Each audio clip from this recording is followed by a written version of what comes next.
नमस्कार मित्रांनो, स्वागत आहे तुमचं आताच्या ब्रेकिंग न्यूजमध्ये. मित्रांनो, महावितरणनं पारदर्शक स्पर्धात्मक बोली प्रक्रियेनं सर्व ऊर्जा स्रोतांमध्ये आत्तापर्यंत 72,918 मेगावॅट क्षमतेच्या वीज खरेदीचे दीर्घकालीन करार म्हणजेच PPA केलेले आहेत. यामध्ये 74,347 मेगावॅट म्हणजेच टोटल 65% अपारंपरिक ऊर्जेचा यामध्ये समावेश आहे.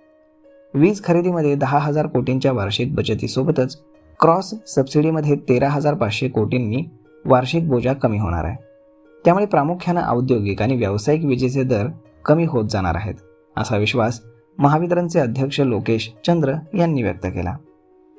मुख्यमंत्री सौर कृषी वाहिनी योजनेची परिणामकारक अंमलबजावणी, कृषी पंपाचे विक्रमी आणि सौर ऊर्जीकरण तसेच नवनीकरण ऊर्जेची मोठ्या प्रमाणामध्ये निर्मिती आणि वापर यामुळे महावितरणला विजेची वाढती मागणी पूर्ण करणं शक्य झालं आहे.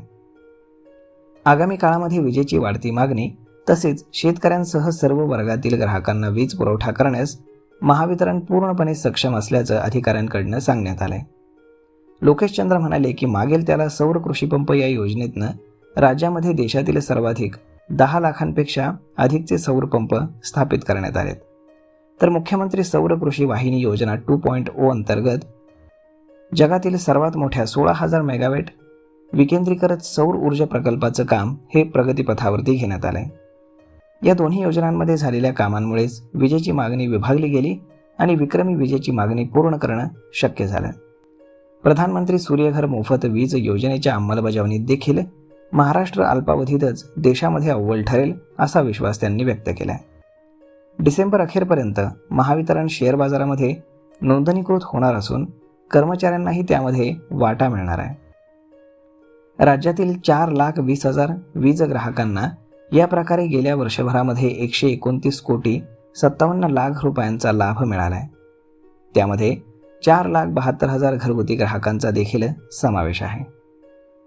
तर मग मित्रांनो, अशा पद्धतीनं वीज दरांबाबत महावितरणनं मोठा निर्णय घेतला आहे.